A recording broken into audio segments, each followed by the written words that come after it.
You're live. Hello, community, and welcome to another week live from Stephen Dinelli's Secret Bat Cave. I'm Chris, your Homo Community Servant, and this is another episode of The Wolf and the Lion. Hey, community. How's it going? Thanks for joining us again. It is a beautiful May 5th, Cinco de Mayo, and change your password day. I'm not sure what that's about. I just found out. For those of you who aren't aware, Cinco de Mayo is Mexico's celebration of their defeat of the French in 1862. After the wars, I want to say of 1848 to 1851, Mexico's treasuries were wiped out. So the president at that time said, hey, we're going to take a 2-year hiatus on paying our debts to England, Spain, and France. And of course, those three countries' immediate reaction was to launch naval forces. Mexico was able to negotiate a reasonable treaty with England and Spain. However, France had ideas of developing a Latin French colony. I think they wanted to call it like the Second Mexico or something along those lines. So in 1862, they attacked, I believe it's in Veracruz, Mexico. I want to say Poblano or Pueblo, something. Forgive me, I don't know all the details. It's been a while. But Mexico defeated them. So we are celebrating the defeat of Mexico over France, 1862. I did not know that. I was reading a bit about it, and that's why Mexico speaks Spanish and not French. Now we know. Yeah, sure. we know so little about history. Yeah, not an expert for sure. So if anyone's in our community that knows more, please feel free to weigh in. I'm going to switch this over so you can see what I'm doing. What are we working on today? I heard we're going underground. We are going underground. Exciting. I am in the mood to do a cave. And you have your golden mean curve. I know all about that. Yes. And I brought that in curve. just as a overlay, because for this particular image, and actually for a lot of the images I use, this is my default go-to when I put together compositions. It's kind of the mind, it's not broken, don't fix it, make it work. So with that in mind, I've done a quick block in. Now, before I started that, I actually did a little bit of research. I'll bring this over so you can check it out. These are some images of caves I was able to find. This is Bell Cave in Israel, so it gives me a sense of what it's like there. This is another one in Israel, and I love all the limestone, the water runoff. This one's even got a little tree in there, so that's kind of cool. This is the biggest known cave in the world. This is in China, and I guess one of the views here. This looks pretty amazing. I wouldn't be surprised if this was photoshopped, but maybe it's real. This is an actual view of that cave in the interior. Here is another image I found of an arch in Israel. I like this in this reddish colored stone. And then this is also in a cave. I believe this one's in China, another section of that largest cave. So those are the reference images that I'm starting with for inspiration. And what I want to do here is have, I lost my pen, have the exit of the cave. So I definitely want to indicate some cave, but I want to have a nice large opening here.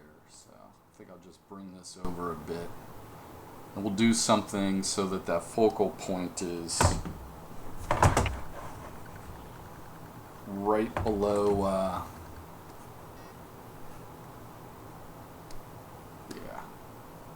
right there with the heart of the mean. And from there, it's just getting some blocking going. Okay, Chris, help me out. Well, I heard you're doing team building this week. Is that true?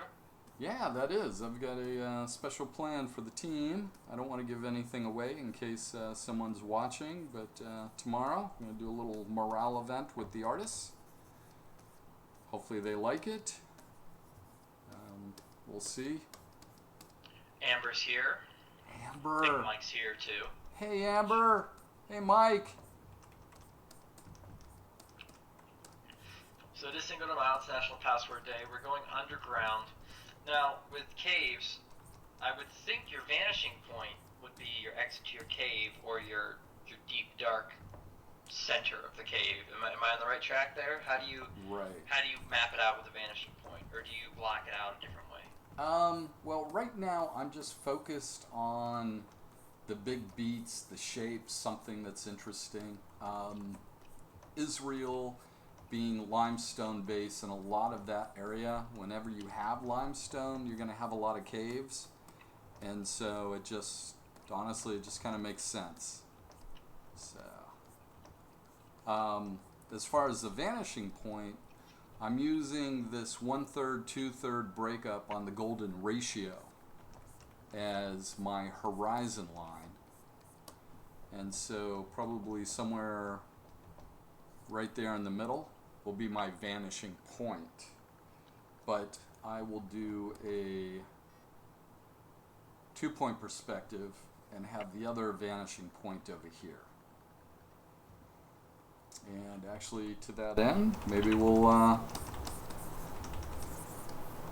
do some stairs. Actually, indicate more of a cave back here. So, what lurks within the cave? Is this all secret, or is this a concept for something you can talk about, or is this all under wraps? Oh no, this is we can't talk about what we're doing. We've got new things in the works, and I think for the most part, actually, I would say every show that we've done, we've focused on exterior images. And sometimes that can get a little repetitive, certainly from like a gameplay experience. You like to break up the environments. So since Israel and that area have a large amount of caves in there might be an opportunity where we could do something in a cave. And then that coupled with, hey, we've got an hour for the show. Last month went really well, just banged out that painting in an hour, and I was really happy with that. So I wanted to be able to do something that I could just put together in an hour. So you're starting with your grays, and this is just to kind of sketch out the lighting and where things are. Right. And you're using the golden mean, which is of course the ratio discovered by, I believe, the Greeks. Yeah. Where they found essentially 60-40, and it's a little more exact than that, but 60-40 is the perfect ratio of asymmetry for beauty. Correct. So the source of all beauty is based on your face being 60% one way and 40% another way, right? Well, actually... Not exactly. Right, as far as people are concerned, it's like what we find as human beings as beautiful... the more symmetrical it is, the more attractive the person is, which is fascinating. You know, that's on a pheromone level too. Well, yeah, that's actually to attract specific people. Like our bodies naturally know what we're looking for, so. And at a pheromone level, people can smell symmetry on people's faces. Really? Yeah, they've done tests on this. So if you have a fascinating. more symmetrical face, you actually put out a pheromone that signals that you actually have a more symmetrical face. Wow. Now the golden mean is interesting to me because it always popped up in film school. Kubrick is probably the best go-to for. If you take a freeze frame of pretty much any shot in any Kubrick film, it could be a painting. Yes. He was a beast for shot composition. If anyone is looking for something more in still images, the one that I always recommend to go to is The Last Supper. That is perfectly mapped out. Da Vinci's Last Supper, correct? Yeah, it's you can left, right, sideways, upside down, diagonal. You can see the ratio from anything from the buttresses in the ceiling to the background to the way people are laid out to the lean of people. All of it was precisely mapped out and put in the golden mean. I think there's even shots of it where people have shown this. So that's actually pretty interesting to me that you physically start with the golden mean ratio and use that to block out your photos. Let's see what we can find. Well, we can certainly find one on the Mona Lisa. Oh, no doubt. Yeah. Oh, yeah, exactly. That's another great one. And then, and he's got multiples. See, I'm an amateur. I only use one. He's got multiples within this, and I actually could see where you could line it up with this bottom third here, and actually with these 2/3 right there. That is impressive. That is amazing. Okay, let's see what we have here. A lot of great perspective going on. Golden ratio. Angelina Jolie is pretty close to perfect. Go Angelina. Maybe this is it. Let's see if that comes in. Yeah, there we go. So even though that's not actually showing it, that's showing what Da Vinci's process was for the way he broke things up. And if you take, each one of these sections becomes its own painting in its own right. Yes, why don't you just do that for concept?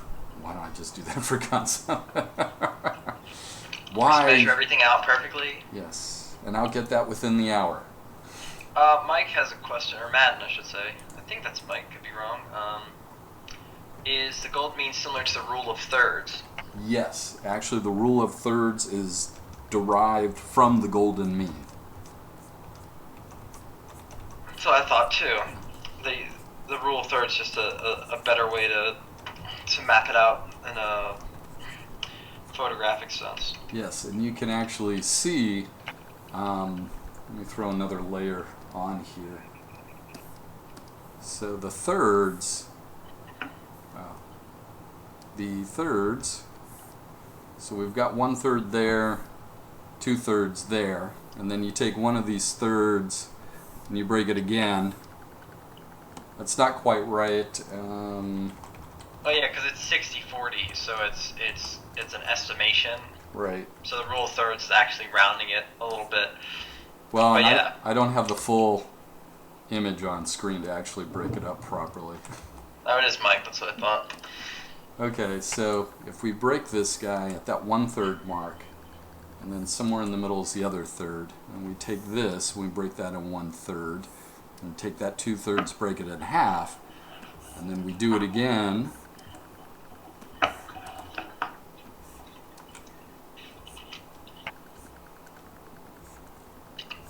And you can see how the all the way down to this just point. Continues.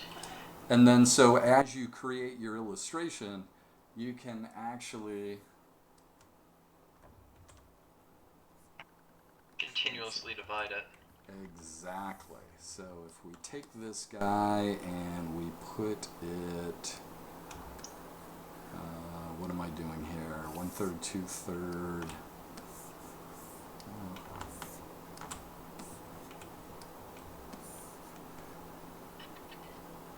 That looks to be a little bit off, but it's just me drawing.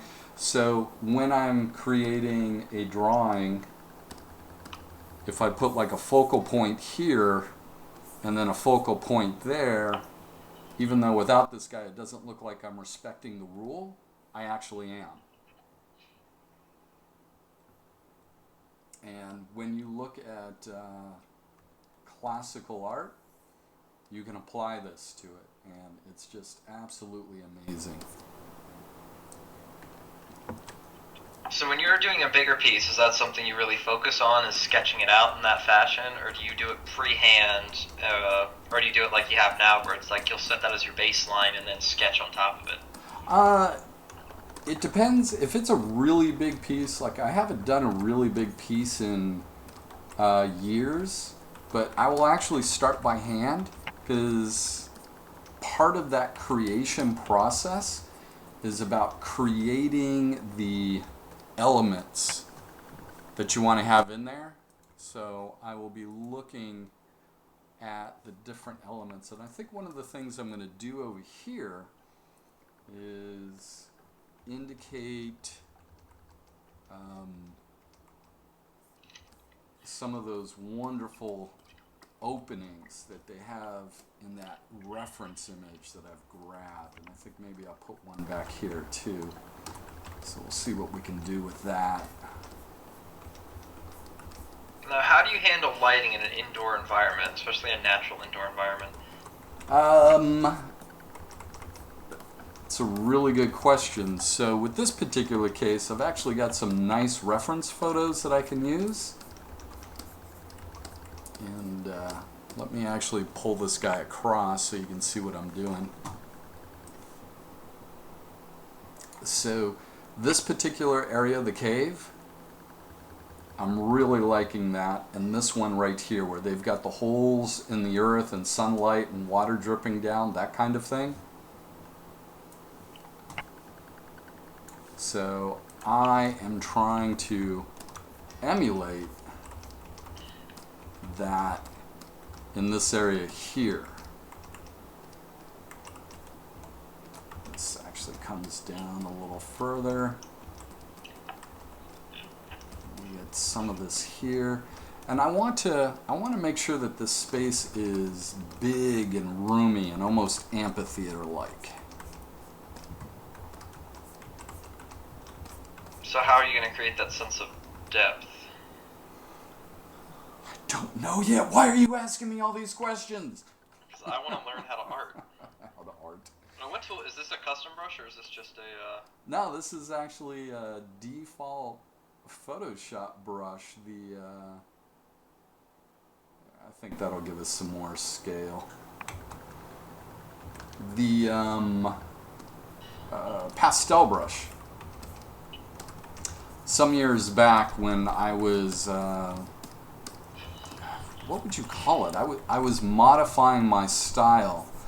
I went from very realistic to a much looser painterly type style. And when I started doing that, I found that using like these chalk brushes, I just loved for the block-in. Because you can easily pick up variations of color, but they're mostly opaque. And they just worked really well for what I was trying to do. Okay, I think this guy, we're going to bring this guy down a little bit. Let's... Oh, there's actually this fantastic article in Gama Sutra about the golden mean and how it's applied in Splinter Cell and Gears of War, and what else they referenced? Oh, yeah. Mass Effect 2. That's actually one of the reasons that I love playing Gears of War, is because it respects that. And your character always occupies like that 1/3 section, left or right side. You slide back and forth. And so as you're playing the game, no matter where you're at, visually, that mean is used. And so it's always beautiful. Yeah, they have the horizon lines at your shoulders. You're in the left or the right, and they have the architecture actually has a clear eye line at the top third line too. And they even have it to the point where the way the architecture is laid out is in thirds of the screen too. Yeah, it was really very thoughtful. impressive. They, man, when I read the article from the art director, I want to say Hawkins is his name, or Hawking? I think it's Hawkins. and he and a few of the, I don't know, driving visual force there at Epic are all power lifters and bodybuilders. So when you see them and you see the characters that they've created, it makes perfect sense. It's like, oh, I totally get it why these guys look like that, and how you found your stylization with this ridiculous, over-the-top look for these guys. They're all bodybuilder artists. Just sit there and Yeah, I saw a presentation by the level designer, and the guy was, wow, just jacked, huh? jacked. Yeah. Though, what's the word we're supposed to be using now? Because jack's dated. I don't Is use it the word swole. I'm swole? not a fan of it. It just sounds dirty. Okay. It just sounds dirty. Amber, do you know? Yeah, Amber's with it. She knows what people are talking. It just feels strange to say that guy's swole. It sounds like something like an Always Sunny in Philadelphia episode of like arguing about something like that. Yeah. Now this is interesting. You can actually erase and build your light sources. You can have them come in with the golden mean too. That is neat. And that's when you have a very controlled section of what you're doing, that becomes very useful. Now, what stops you from just disobeying all these rules and just drawing something you think looks pretty? Well, because I know that what looks pretty respects the rule. And so intuitively, I've trained myself over the years. It's like, okay, if you're going to do something, it needs to respect the rule. And there's a few other things that I'm doing. You'll see like all the corners of this image are darkening, or they're darker, and that's because I'm doing a little vignetting here and there. Yeah. What else? A lot of the line work is where these caves are going to be pointing to these rock surfaces towards our focal point here. So that's important as well. Amber's not a fan of guys that overcompensate by building their bodies to the ridiculous levels. So I guess her word for it would be overcompensating. Overcompensating. Well, it's not my choice either, but it's certainly like taking care of yourself and embracing who you are. Some people are bigger, some people are thinner, some people are shorter. So I think, I like the idea of whoever we are, we capitalize on what God has given us and just making the best of it. So. It is also the National Day of Prayer. Really? It is. Okay, so are there any other things going on today that we need to know about? DreamHack is in Austin, so that's this weekend. That is the first time DreamHack, which is one of the larger esports tournaments, has ever been in America. First time in Austin. Oh, that's awesome! And one of our game designers, Joe Hanley, is going to be at that competing. Oh, really? What's he playing? I'm going to guess Doom. I don't know if he's going to it or if he's actually competing. He might just be, no, I'm just going to go and check it out. But Joe is a professional Doom player. Really? Yeah. What does that entail? Is that like speed running? I don't know. I'm not that kind of game. Actually, Mike, you're an esports guy and really like it. Can you come find Chris and explain a little bit about that? Because esports is really exciting. I mean, without a doubt, it is the future. Yeah, there's definitely a lot of opportunity in esports lately. There's, ESPN coverage, Twitch, Valve has gotten involved with, $1 million tournament pools, and there is a lot to come. I think we're seeing maybe the dawn of esports, but we're still in the puppy stage right now. We haven't seen the beautiful That's how many metaphors can I mix here. We haven't seen the beautiful butterfly yet. The beautiful butterfly. From Amber, I do agree. I like it when God gives them more naturally instead of artificially. Teddy bear builds are good. I'm just having this disagreement in the other online game I play where they gave everyone a six-pack, shakes her head. I can no longer take the male models seriously. You know, that's why I really like Frank West in Dead Rising, is because he's kind of pudgy. Same with Michael. See the in guy Grand with Theft the Auto 5. mullet? He doesn't have a mullet. He has like ear-length hair, but he's kind of pudgy. You could put him in like a banana hammock, as they call it. And this is in The Walking Dead? No, Dead Rising. Sorry. Dead Rising. Oh, okay. Yeah, Dead Rising. I'm Frank sorry. West. I haven't seen that since the original one. I know. Yeah, I'm kind of out of the Microsoft when loop. that came out. That must have been a big deal. Alright. I'm going to put like an awesome canyon here. Maybe we'll reference the canyon from last month's show. Very cool. Yeah, in Grand Theft Auto 5, one of the big things with Michael and Trevor was they're kind of realistic looking. Kind of, you know, they weren't the most physically fit dudes. And when they took the shirts off, it showed, and they made jokes about it in the game. It was really interesting because compare that to like Dead Island, where even the female models have 8-packs with V-lines and everything. It's like that's. Dude, not don't what you have an everybody 8-pack? looks like. What are you talking about, man? Not yet. I'm working on it. Aren't we all? So I've changed up my brush here, and I've gone with, this is my default brush. You know, now that I think about it, Amber, since you're here with us, Amber, you sent me a mail a couple weeks ago about would we like you to help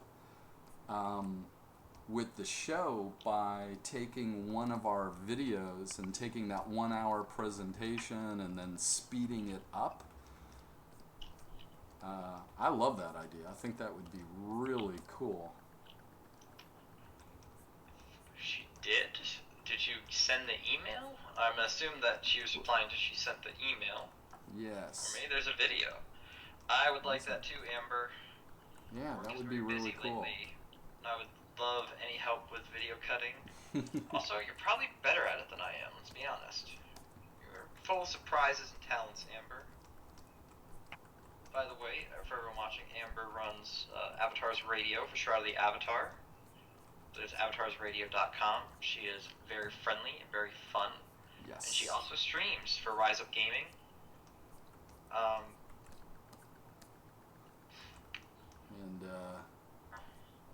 She offered. So Amber got a little sick, and she was just checking in that this is something that we were still interested in. Absolutely, we are still interested, Amber. Heck yeah. And anything I can do to help you, please let me know. If you need me to download some video files or send you some footage. Right. I think one of the things we had talked about, as I remember, is like using the soundtrack music, because 5 Guardians of David has an awesome soundtrack. Oh yeah, If I think I sent you a link to that for Avatar's Radio. If I didn't, just let me know, Amber. I think you should have my email by now. If you don't, it's my bad. But yeah, we have it. I know I have yours, so you must have mine. Yeah, she has it, so we're all good. Awesome. Yeah, that would be great, Amber. I'd love to. I will throw that up on the channel, and of course, give you credit. Make sure we throw some links to your stuff. Amber is a fantastic streamer. She streams both for herself, for Rise Up, and I believe she also does her. Do you work with Power Delirium, Amber? Or is Avatar's Radio completely independent? I think Power Delirium endorses that, right? Yeah. Well, they're a big supporter. No, thank you, Amber. You're the best.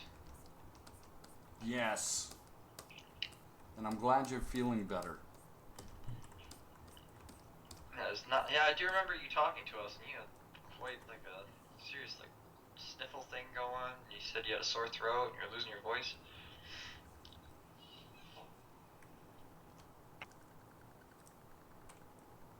Oh, very cool. Okay, so their Avatar's radio is completely independent, but they are in the game. Ah. That's awesome.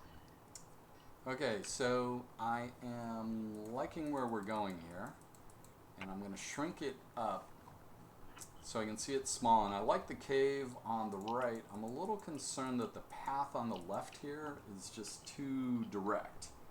So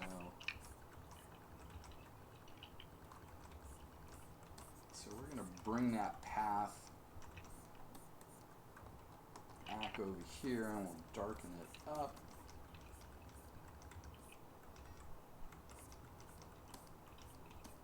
Get some kind of a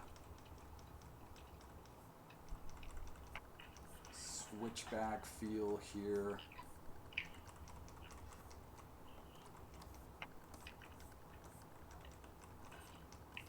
We're going a little too light, but once again, I'm amazed what you can do with just gray. I can totally see what you're going for.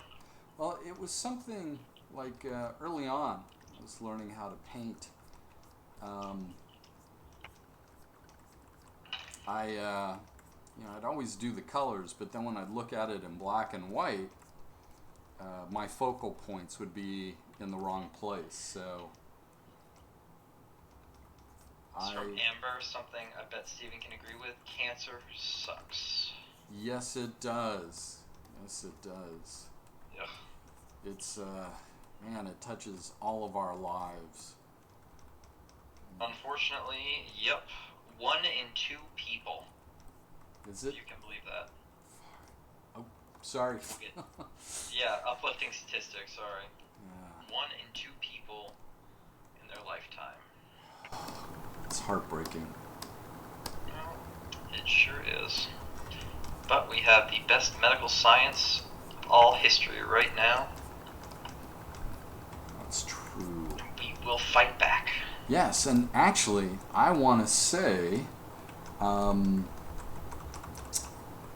there was, so my sister is a breast cancer survivor from 2 years ago, and I know, Amber, you are too, but I don't remember your specific cancer that you've been dealing with. And there's a program on HBO called Vice. I can't remember. Maybe it was Mike. Mike, you turned me on to the Vice episode, but it's called Killing Cancer. And the year 2016 is where medical science is going on the offensive against cancer with new therapies. And the new therapies they're scary, but they're having like an 80+% success rate with it. So, well, I mean, it's really sad. It's not 100%, but 80%. Those are really good odds. Yes, they are. Much better. Yeah. KillingCancer.vice.com. Thank you. Yes. Looks like you could stream at least a preview of the episode on YouTube, but it looks like it's going to be paywalled unless you have HBO Go or HBO. But yeah, I'm a huge Vice fan. I like a lot of their stuff. I was actually kind of critical of their gaming coverage, and then it kind of got kind of interesting for a while. I'm following up to it with it too much lately, but they had some pretty interesting takes on a lot of different games. Really? Especially like indie games. I think they wrote a piece on that Dragon Cancer. They wrote a piece on oh yeah, the baby killing game. I'm not familiar with it, but I was gonna say it's probably not something we want to talk about. Oh no, it's you'll love it. It's not what you think.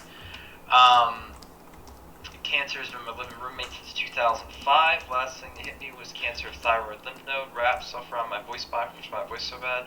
Oh, I've sweetie. been mute for 4 months, but her voice is coming back, even though doctor said she would never talk again. That is awesome, Amber. That's Hell great to hear. yeah, Amber, that's fantastic. That's amazing. Yay. No, you have a beautiful voice. You can't lose that. Oh. Yeah. As Cancer sucks, without a it doubt. sure does. There's a great billboard down off 35. It says "Fight Cancer," and they highlight the "I can." Oh, I like it. Yeah, it's like South 35, right as you're leaving Austin. Okay. I feel Yes. much better about the way your eye moves through that picture.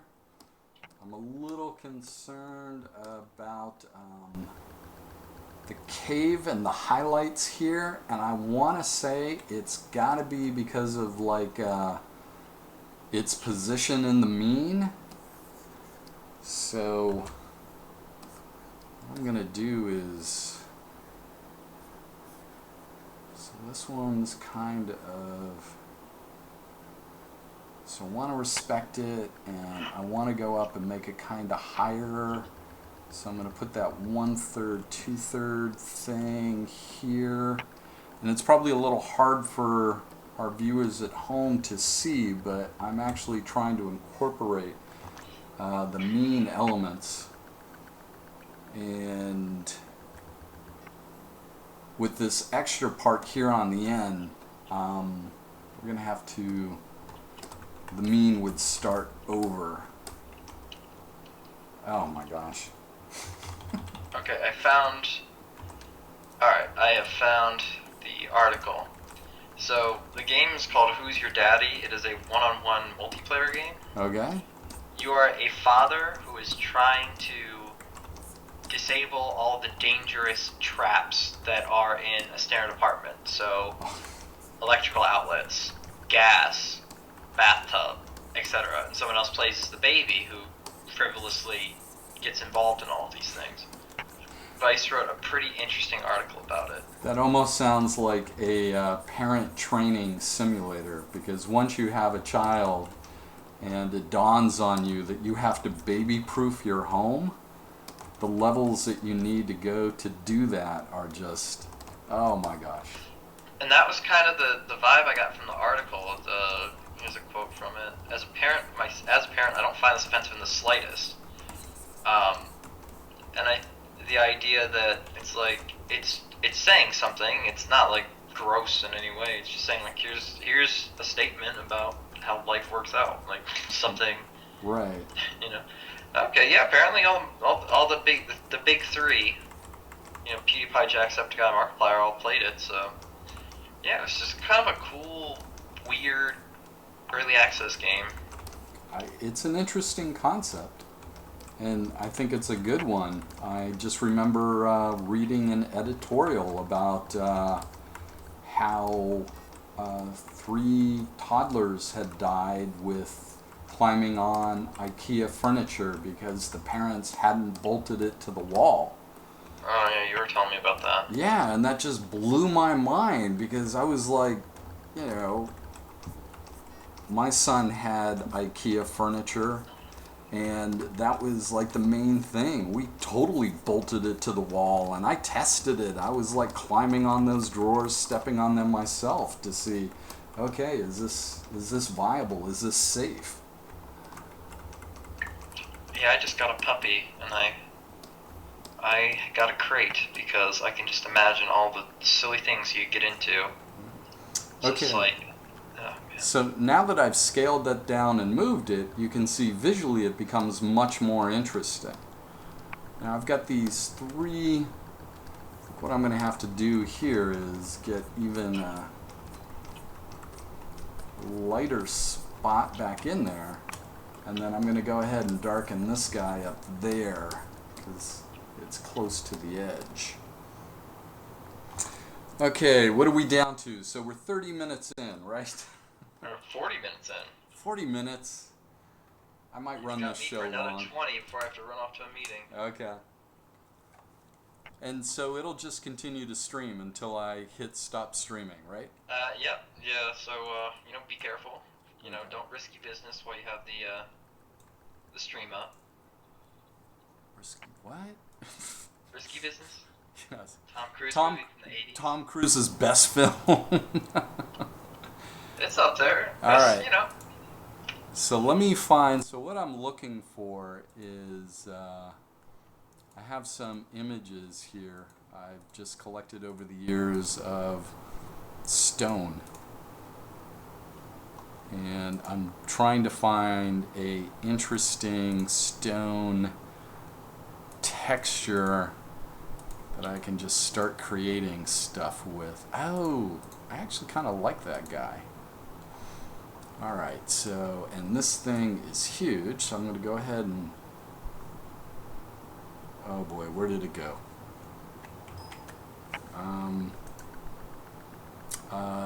Hang on. Yeah, Amber, you know what I'm talking I need to about. switch back to, I lost a picture. Oh, I have been having... Steven. Technical difficulties. Yeah, it's like serious. Where the heck did it go? Oh man, that was not cool. I like dragged it. I meant to drag it onto Photoshop, and I know it got dragged over here onto my desktop somewhere. Okay, seriously? Oh, that's not cool. I must have dragged it into... Oh. Oh no, he broke it. You broke the TV. Dude, oh, now I'm bummed. I like that. That was not cool. Alright, so we're going back to our scene here. And...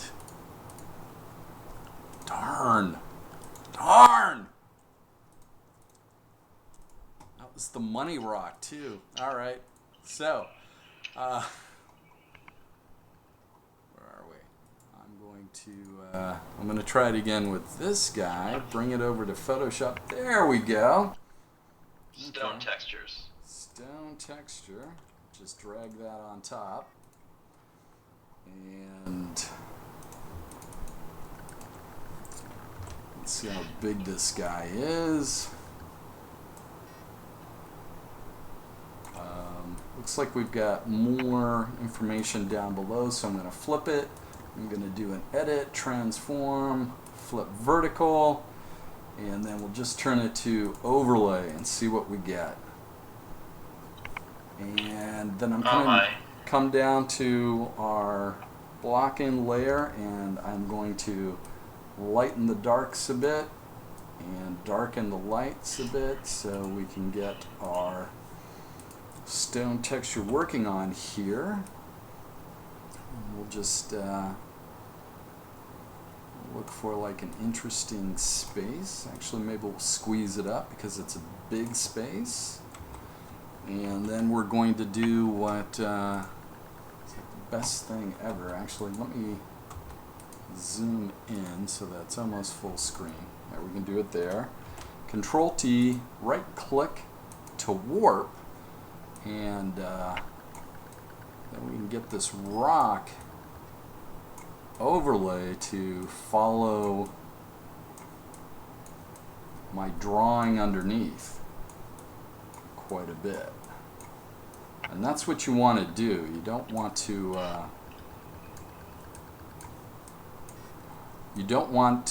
follow the rock. You want the rock to follow your art. And that's very important. From Taoist perspective. Yes. Okay, so now this has got a little color in it, but I'm going to go ahead and take the color out of it at this point. And then I'm going to adjust the levels, and I'm going to darken it up. Is that it? It's giving me too much information, so I'm going to pull out some of the darks. I'll pull out some of the lights. And then I'm going to let my drawing underneath come through. And what I'm going to do is, like this section over here, I'm going to mess with that a bit more. Just Control T, and I'm going to warp it again. Kind of a rocky feel. Dough. Yes.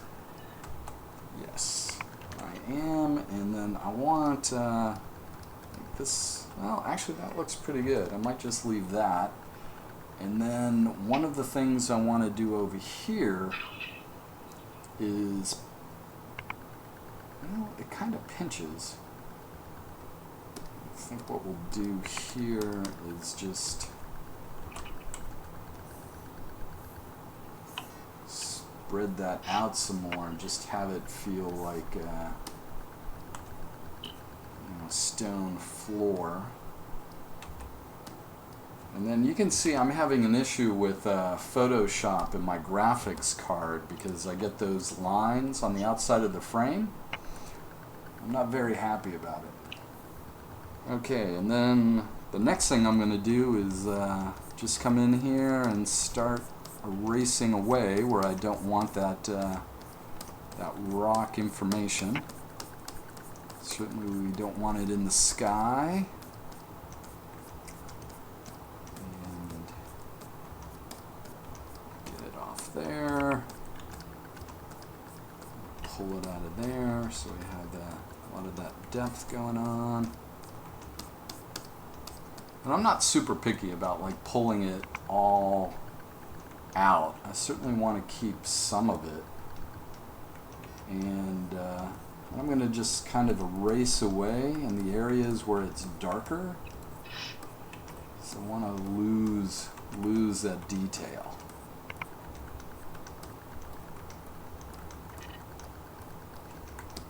It's a little bit lighter. Keep some of our big steps there. Looks like we're totally losing our path here, and I don't want that to happen. So erase that there. Do something like that.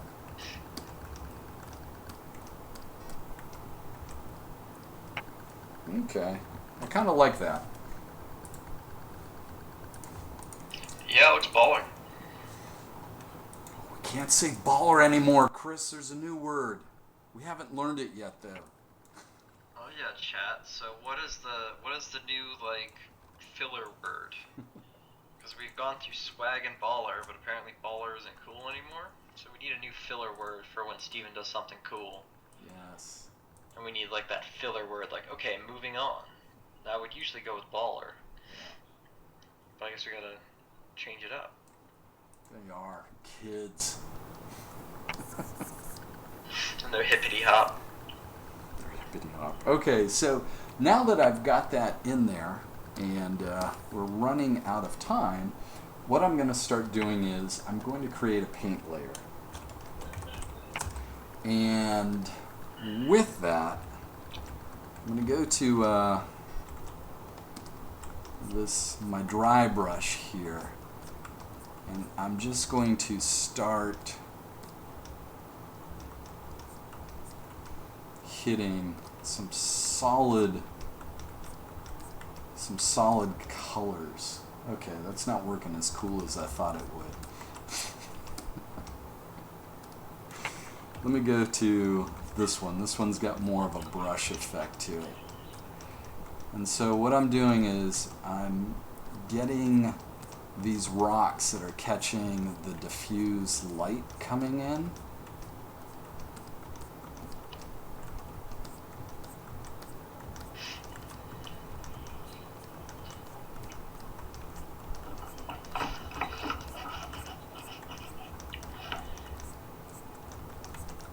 What is diffuse light? Is that just Let's see. beacon light? Is that shadow? Like, what do you mean by that?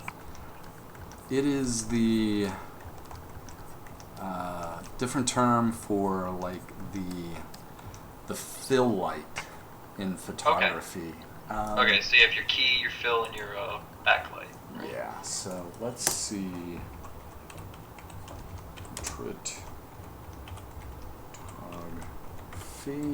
This is from Mike. As a game level designer, I am grateful for you explaining all the details process you go through making this art. I can learn more about the other game creation disciplines.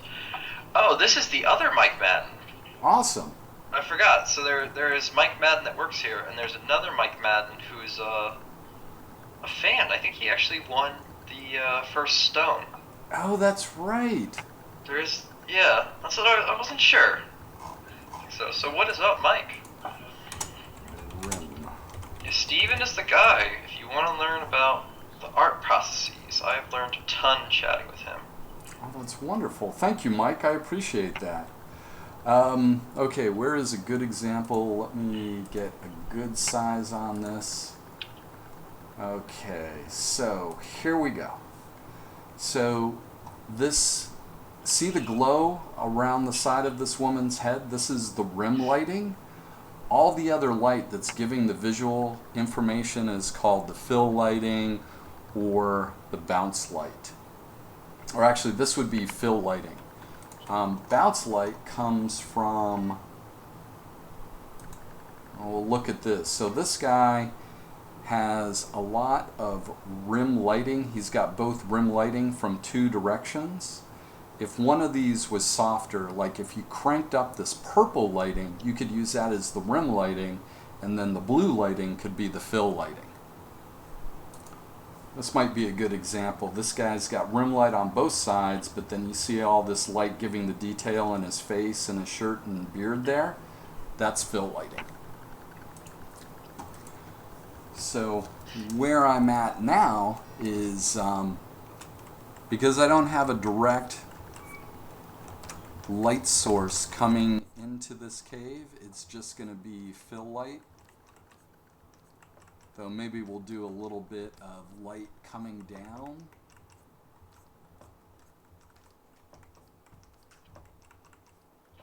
A bit. And you can see with this brush, hopefully you can see, I know I can see it, I'm really happy with it, is I'm getting a much more painterly brush-like effect.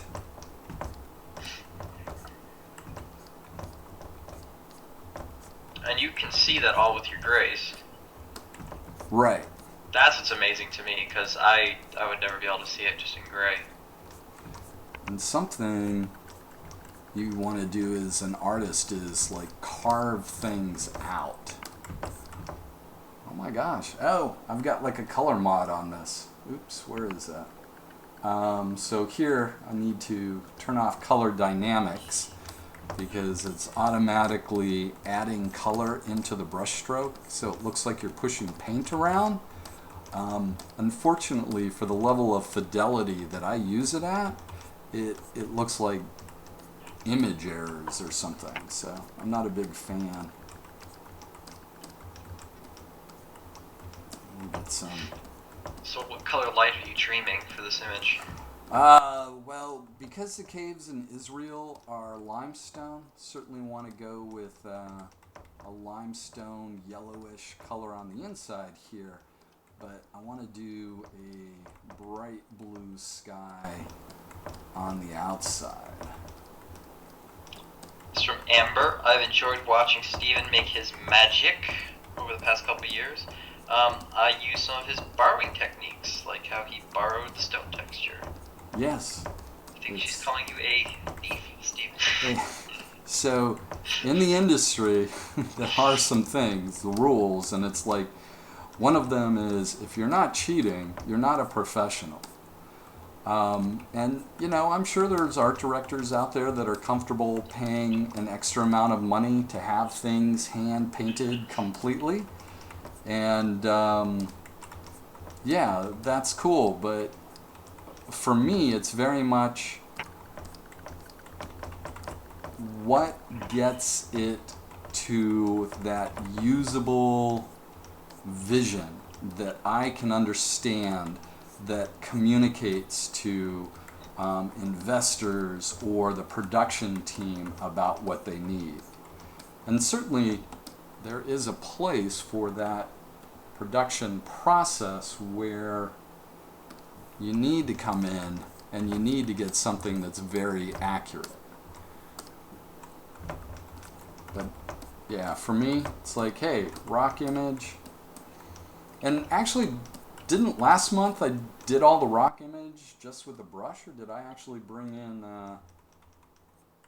some rock? I don't remember. Last time, I think you just painted that one. Yeah. The other ones, I know you brought in the pharaoh statues. You brought in some of the like backgrounds to the Colosseum. Right. But I think the one, because that was just kind of like the external of like a canyon. I think you just painted that one.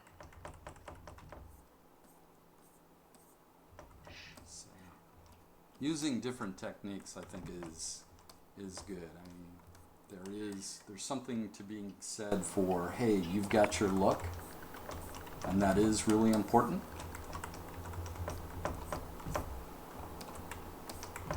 What about stylized stuff? How do you? Is it always based in the real? Like if something's very stylized, like say a Borderlands, do you still use Oh yeah, like it's normal rock texture? Like what? How would you get around that? so. All right, this.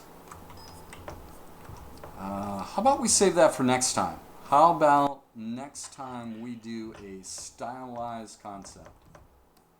That'd be awesome. Yeah, I'm Can I gonna. just ask you a 300-pound question? You don't have 300 pounds to give.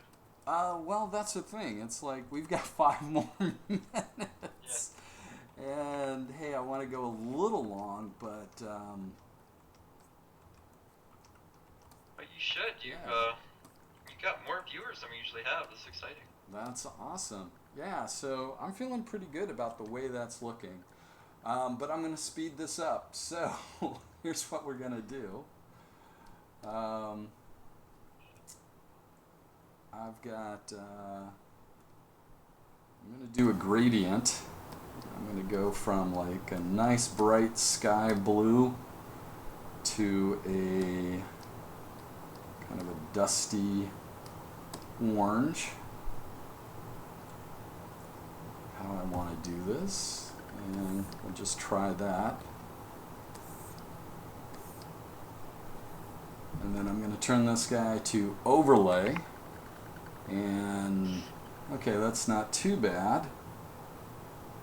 One of the things I want to do is put a levels on this, and I want to pull out some of the white so I can get it darker.